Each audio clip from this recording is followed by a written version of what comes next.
Ahí está. Aquí hay un breve cuadrito donde dice que hasta los 6 meses el masaje y con un porcentaje de resolución de un 90%. Hasta el año será el sondeo, eso se refiere al sondaje de la vía lagrimal con sonda de Bowman. Hasta los 2 años podría ser una dacrointubación cerrada, ¿ya? Y más de los 36 meses el DSR significa una dacriocistorecnostomía, que se refiere a un procedimiento quirúrgico para la dacriocistitis. Esto es cuando hay obstrucción congénita. En rinostomía, dacriocistorecnostomía, ¿ya? Entonces, haciendo ya recuerdo, en cuando este proceso se produce en el adulto, generalmente, ¿ya?, va a tener una clínica de lagrimeo, va a venir el adulto refiriendo que le rebalsa, le salen las lágrimas y que episodios, digamos, de conjuntivitis a repetición. No son conjuntivitis, sino son infecciones del saco lagrimal que están produciendo infección, ¿no? En los adultos, generalmente el tratamiento es quirúrgico, ¿ya? En los adultos ya no se hace el masaje.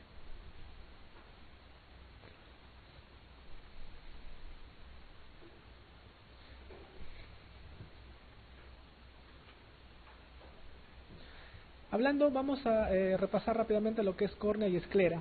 La córnea y la esclera es la capa más externa del globo ocular, ¿ya? La córnea es la parte transparente del globo ocular, la porción que tiene el mayor poder de refracción del ojo, el mayor poder dióptrico, 43 dioptrías aproximadamente, el limbo esclerocorneal, ¿ya? Y la esclerótica, que es la porción blanca, ¿no? Blanca del globo ocular, es la parte más externa. Acá también recordando la capa media, ya, que es la uvea, y la capa más interna sería la retina.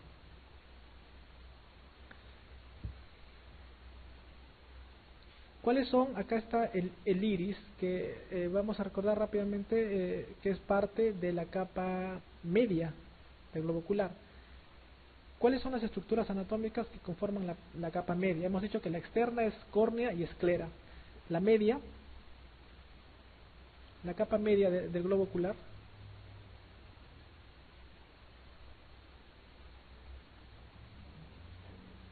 la uvea. Pero la uvea a su vez tiene 3 estructuras, ¿ya? El iris, por eso les ponía la flechita, el iris es parte de la uvea. Después vendría el cuerpo ciliar, ¿ya? Y la coroides. Esa sería la capa media. La capa interna, la retina.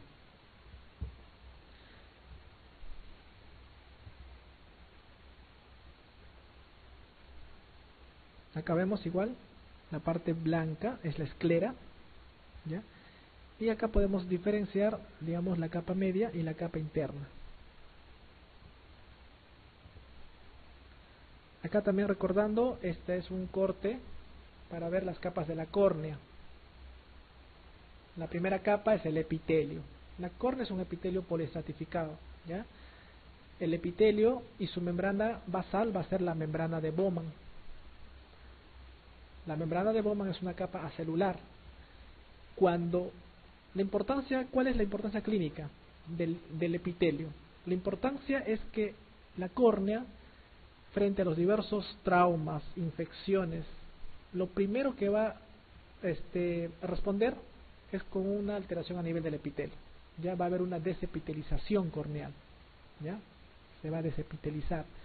Y cuando la córnea se desepiteliza, duele, lagrimea, hay blefaroespasmo. Entonces, cuando un paciente viene con blefaroespasmo, viene con lagrimeo y tiene el antecedente de un trauma, de una infección externa, lo que vamos a pensar primero en que está afectada la córnea, ¿ya? ¿Y por qué duele tanto? Porque una vez que se desepiteliza, ya puede también ese trauma afectar la porción anterior de acá del estroma, y esa porción anterior del estroma van a estar los nervios, ¿ya? Los nervios, o digamos todas las fibras nerviosas que inervan toda la córnea. Las fibras nerviosas vienen del quinto uno, ¿ya? Y para tener una idea de cuán, digamos, sensibles son estas, dice, se refiere que estas fibras nerviosas que inervan la córnea son más o menos 300 veces más sensibles que la sensibilidad en la piel, ¿ya? Entonces, cuando hay un proceso traumático, se desepiteliza la córnea y las terminaciones van a quedar libres, van a quedar expuestas las terminaciones nerviosas, ¿ya? Cuando este proceso traumático va a afectar la membrana de Bowman, va a producir lo que se llama el leucoma corneal, porque ya va a producir una cicatrización corneal, ¿ya? Después de la membrana basal, que es la capa de Bowman, vendrá el estroma. El estroma corneal, que aproximadamente mide 450 micras, ¿ya? Principalmente está formado por fibras de colágeno dispuestas regularmente. Gracias a esta disposición regular, ordenada, se va a tener la transparencia corneal, ¿ya? Después veremos la membrana de Descemet, ¿ya? Y después la capa más interna será la monocapa celular, que sería el endotelio. El endotelio forma parte del balance hidroelectrolítico de la córnea, ¿ya? Entonces las cinco capas de la córnea han sido preguntadas también varias veces. No es recomendable el uso de corticoides. Acá nos mencionan varias entidades: una queratitis estromal herpética, una epitelial herpética, una disiforme herpética, todas o ninguna. ¿Qué han puesto? ¿Ya? Una puede ser. Otra respuesta: una estromal herpética.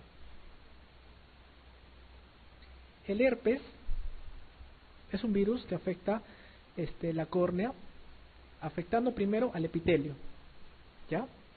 Ahí vienen las úlceras corneales por herpes simple. Típicamente van a ser en forma de dendritas, ¿ya? Y se van a teñir muy bien con la fluoresceína. A la lámpara de hendidura vamos a ver unas úlceras que se tiñen muy bien, los bordes son irregulares, ¿ya?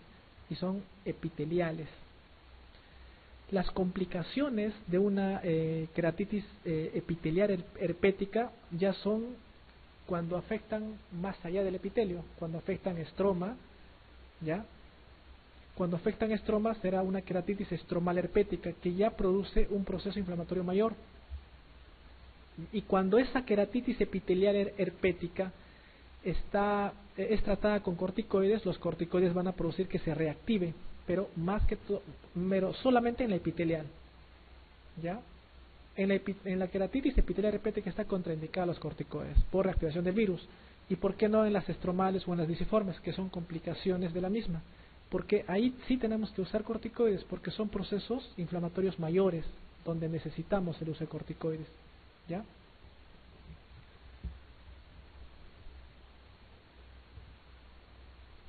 Epitelial, claro, en la epitelial no.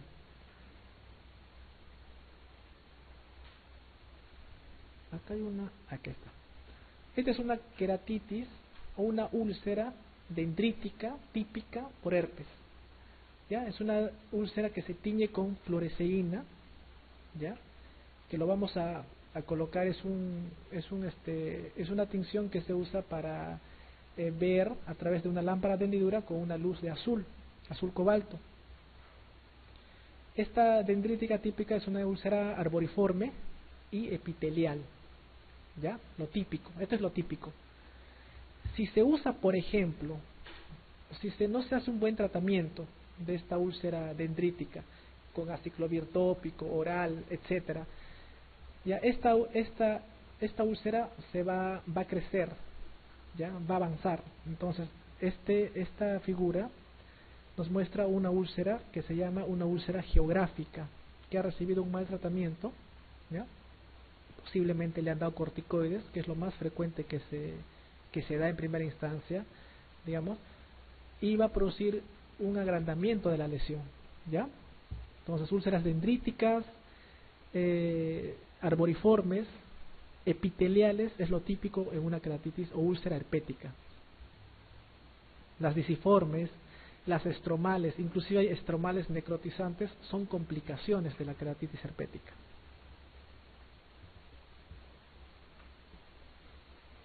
Queratoconjuntivitis epidémica está producida por herpes, poxvirus, adenovirus, herpes zóster, estafilococo.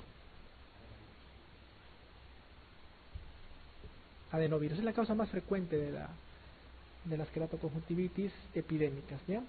En conjuntivitis, hacer el diagnóstico diferencial de ojo rojo. Una conjuntivitis tiene secreción, tiene irritación, picazón, lagrimeo, pero lo que no va a tener una conjuntivitis es dolor. Dolor no tiene, ni tampoco disminución de la agudeza visual. Cuando haya dolor o haya disminución de la agudeza visual, ya no estamos hablando de una sola conjuntivitis. Podemos estar hablando inclusive de una uveitis, ¿ya? De una queratitis, ¿ya? O de una o otras, digamos, o de causas, digamos, traumáticas, etcétera, pero no hablaremos de una conjuntivitis, ¿ya? Ahorita vamos a ver la parte de conjuntivitis.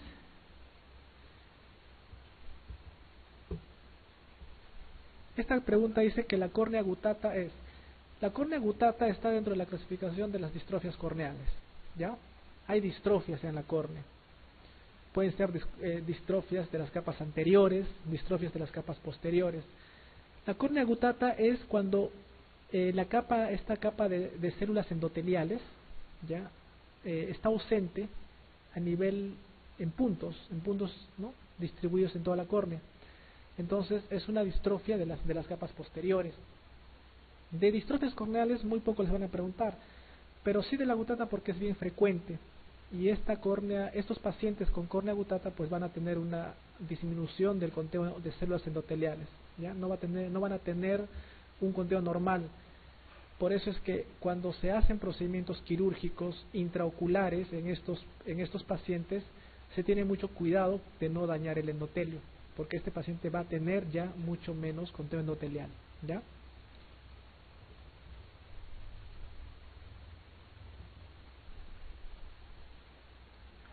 Acá vemos una imagen de una córnea gutata.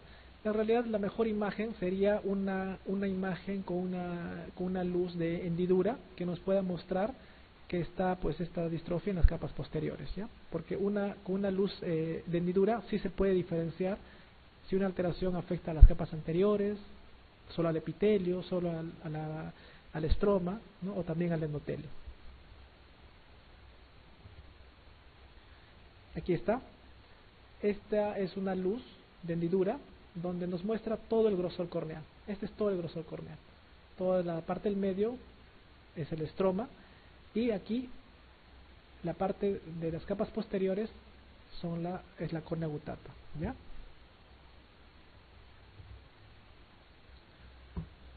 Precipitados queráticos. Los precipitados queráticos son característicos de conjuntivitis, iridociclitis, queratitis, glaucomas agudos o glaucomas crónicos. Primero, ¿qué son precipitados queráticos? ¿Alguien? ¿A qué se refiere? Hemos hablado en conjuntivitis de precipitados queráticos. Iridociclitis. ¿A qué se refieren las iridociclitis? Las iridociclitis se refieren a inflamaciones de la capa de la capa uveal, de la parte del iris, ¿ya? Esas son las iridociclitis, son iridociclitis, son inflamaciones intraoculares. La queratitis se refiere a inflamación de la córnea. El glaucoma agudo, ¿ya? Es principalmente el mayor factor de riesgo, la hipertensión ocular, ¿ya? Y va a ser una entidad donde va a disminuir la agudeza visual, va a disminuir la agudeza visual periférica, va a aumentar la presión intraocular y va a haber afectación de campos visuales. Los precipitados queráticos son proteínas y son células. Eso es lo que tienen que recordar. Los precipitados queráticos son proteínas y células liberadas por el iris, por el cuerpo ciliar o por la coroides, ¿ya? Por secundarios a inflamación de esta capa ocular media, ¿ya? Los precipitados queráticos se van a depositar en diferentes zonas. Cuando hay inflamación de la capa uveal, se van a depositar en la capa interna de la córnea, o sea, en el endotelio, que ahí se llaman precipitados corneales retroqueráticos, en realidad, ya, porque están en la capa interna de la córnea. Si va a haber abundantes precipitados y abundantes células inflamatorias, se va a producir el hipopio, que es característica también de las inflamaciones intraoculares de la capa media, ¿ya? O también, si no se depositan en la superficie interna de la córnea, van a estar como cuerpos flotantes en el humor acuoso, que también esas tres formas son signos de inflamación intraocular, ¿ya? Con que recuerden que son proteínas y células inflamatorias, ahí van a recordar que son que son secundarias a las uveitis, ¿ya? Dígame, ¿alguna pregunta? Claro, células inflamatorias acumuladas en cámara anterior, ¿no?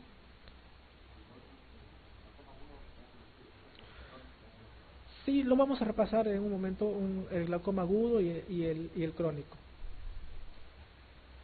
Entonces, conjuntivitis, recordar que sí produce picazón, secreción, lagrimeo. Las iridociclitis sí van a producir disminución de la visión y ojo rojo. ¿Por qué disminución de la visión? Porque ya hay alteración de los medios transparentes, ¿ya? Van a haber proteínas y células inflamatorias flotantes en el humor acuoso, y eso va a interferir con la agudeza visual. Las queratitis. Hay diversas causas de queratitis, ¿ya? Una causa muy frecuente de la queratitis es la queratitis puntata. La queratitis puntata se refiere a la edad senil. Cuando la edad senil disminuye la calidad de la lágrima, ¿ya? La lágrima ya no es de la misma calidad, entonces no lubrica bien la córnea y se produce zonas como que de desecación, ¿ya? Puntos de desecación que produce pues inflamación de la córnea, ¿ya? Y también cuando se inflama la córnea afecta al endotelio. El endotelio se afecta y no maneja bien, digamos, los líquidos, la hidratación, entonces se produce edema corneal. Si se produce el edema corneal, se produce disminución de la agudeza visual, ¿ya? Y opacidad de la córnea. Entonces, cuando hablen de iridociclitis, es la inflamación del iris, que es la parte más anterior de la uvea. Hablaremos de precipitados queráticos. También acá, en vez de precipitados queráticos, podrían poner Tyndall, que se llama las células inflamatorias en humor acuoso. Es la misma pregunta con diferente enunciado, ¿ya?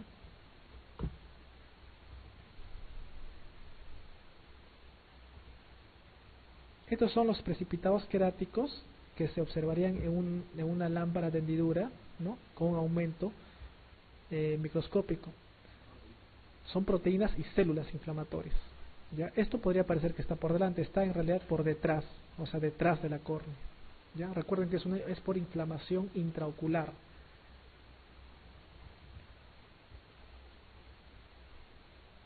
Todo esto obviamente pertenece al grande grupo de inflamaciones intraoculares, ¿no? Que son las iridociclitis.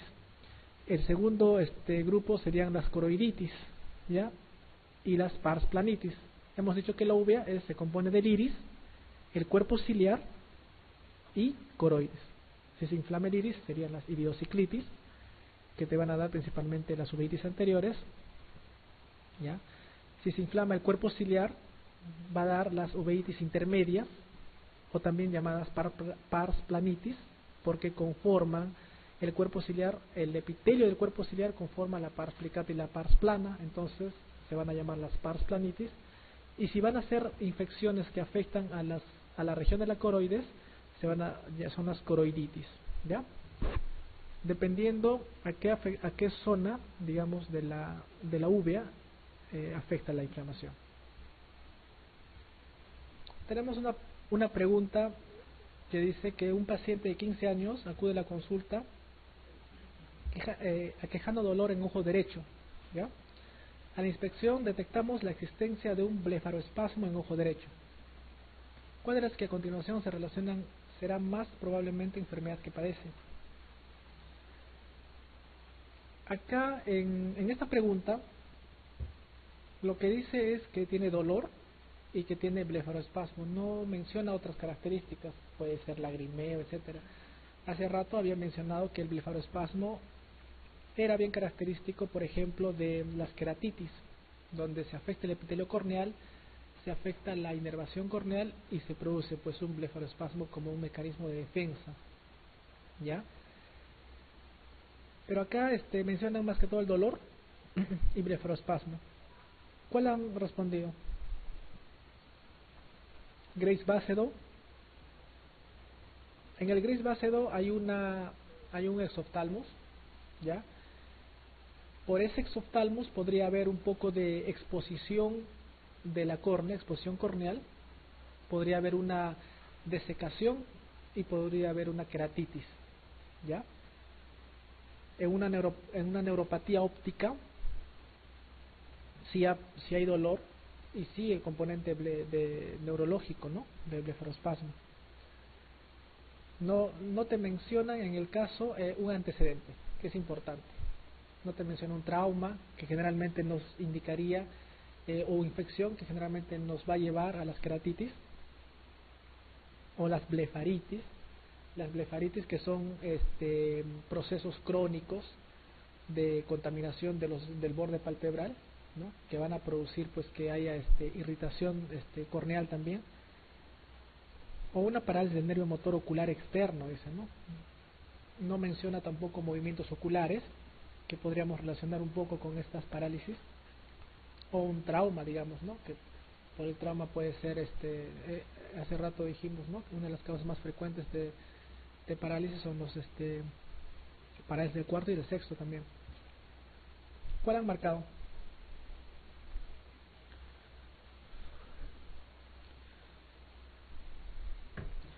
Yo también más me inclinaría por una queratitis, en realidad, a pesar que falte el antecedente, ¿ya? Pero me parece que marcan otra respuesta. Una neuropatía óptica. Por el componente de blefaroespasmo solo, sí le podría añadir nada más un componente neurológico, ¿ya? Pero acá habla de dolor. Entonces, en mi concepto, más podría ser para una queratitis. Aquí la respuesta que te dan es una neuropatía. Muchas preguntas están así, muchas preguntas en los bancos y todo eso son controversiales, ¿no? Siempre hay dos respuestas o a veces no hay respuesta, pero al menos para la selección de los exámenes tratan de poner las que están, digamos, más en consenso, ¿no? Bueno, hablando un poquito de uvea, otra vez está formada por iris, el cuerpo ciliar y la coroides, ¿ya? Cuando algún proceso inflamatorio ya afecta al iris, cualquiera que sea el proceso inflamatorio, se va a llamar, van a ser van a producir las uveitis anteriores o iridociclitis, ¿ya? Cuando la inflamación va a afectar al cuerpo ciliar, que va a estar formado por dos porciones, la pars plicata, que es el epitelio que está plegado, y la pars plana, que es el epitelio que se va a continuar, digamos, con la coroides. Se van a llamar las uveitis intermedias, que generalmente van a afectar a la pars plana. Por si acaso, la pars plicata mide 2 milímetros de longitud y la pars plana mide 4 milímetros. Este epitelio del cuerpo ciliar se va a continuar, digamos, con la coroides, y va a tener dos partes, un epitelio pigmentado y un epitelio no pigmentado. La parte del epitelio no pigmentado del cuerpo ciliar, que está localizada en los procesos ciliares, es la que va a formar el humor acuoso, ¿ya? Esa es una respuesta exacta a cuando nos preguntarían quién forma el humor acuoso. El epitelio no pigmentado del cuerpo ciliar que se localizan en los procesos ciliares, ¿ya? Y el epitelio pigmentado se va a continuar con el epitelio pigmentario de la retina. Para que se ubiquen, la retina histológicamente va a tener 10 capas. Ahora, cuando el proceso inflamatorio va a afectar a la coroides, se van a producir las uveitis posteriores, ¿ya? Las uveitis posteriores o coroiditis o corioretinitis, porque esta capa de la coroides va a estar en íntima relación con la retina. Por cualquier proceso inflamatorio, pueden ser generalmente los procesos inflamatorios que causan estas uveitis posteriores van a ser el toxoplasma, el toxocara o procesos inflamatorios de enfermedad sistémica, ¿ya? Como son los procesos reumatológicos.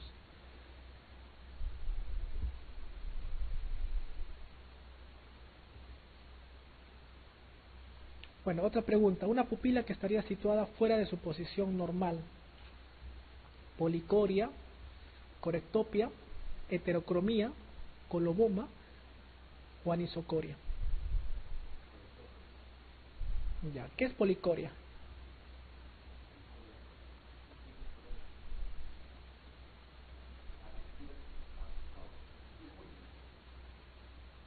Sí, se refiere a pupila múltiple. Por heterocromía, este es del color. Este es del color. ¿Ya? Cuando se da heterocromía en las personas, ya ustedes saben que han visto, por ejemplo, heterocromía en los animales, ¿no? En los perritos, en los gatos. Esos no son procesos normales, pero cuando hay heterocromía en los humanos, un iris de diferente color al otro, es por un proceso inflamatorio, no es un proceso generalmente, digamos, normal. La más frecuente heterocromía es la heterocromía de Fuchs, donde el iris de un ojo adquiere una tonalidad diferente, pero por un proceso inflamatorio crónico, ¿ya? Entonces, este paciente no está bien, tiene síntomas de procesos que se reagudizan, etcétera, ¿ya? Entonces, la heterocromía se refiere a eso. Ujú. ¿Sí? Entonces, estos sujetos tienen episodios recurrentes de uveitis, ¿ya? Porque justamente cuando el iris está en constante inflamación, pues se despigmenta y se atrofia, entonces eso cambia la coloración. Colobomas son excavaciones,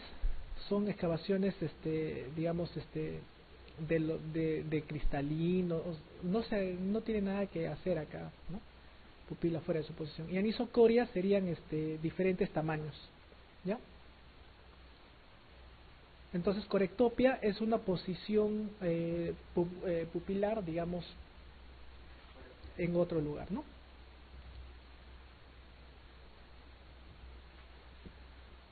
Las sinequias posteriores. ¿Qué son sinequias posteriores? Ah, tenemos que definir bien qué son sinequias posteriores.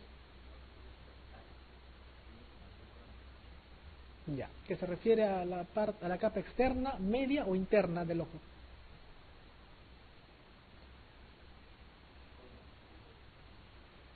No, claro, ahorita vamos a definir de dónde a dónde, pero ¿qué son las sinequias posteriores? Tienen que ubicarse bien qué son. Las sinequias posteriores son justamente, vienen de la capa media del ojo. Ahí primero ubíquense, capa media del ojo, ya, del iris.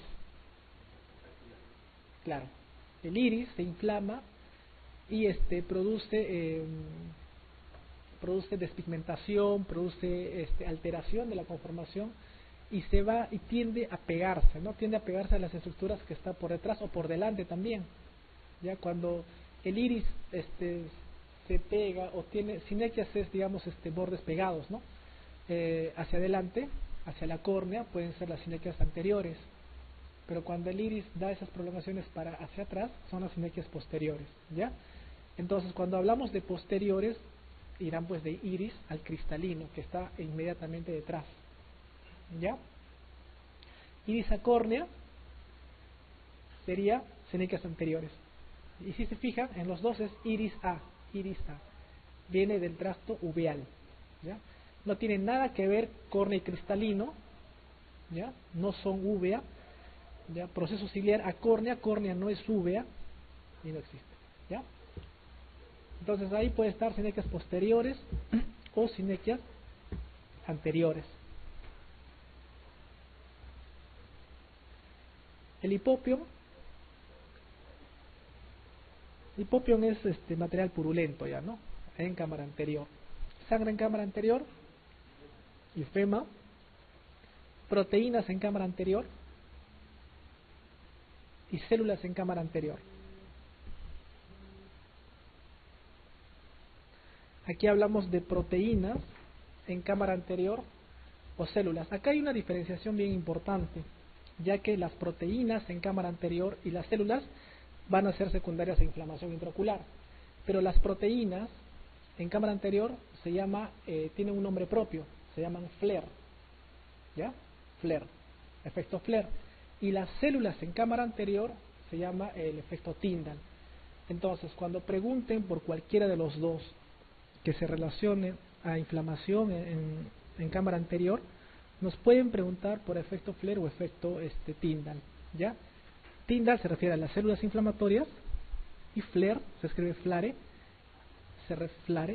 se refiere a las proteínas en la cámara anterior, que son sustancias liberadas por inflamación de la uvea, ¿ya? Sangre en cámara anterior es ifema.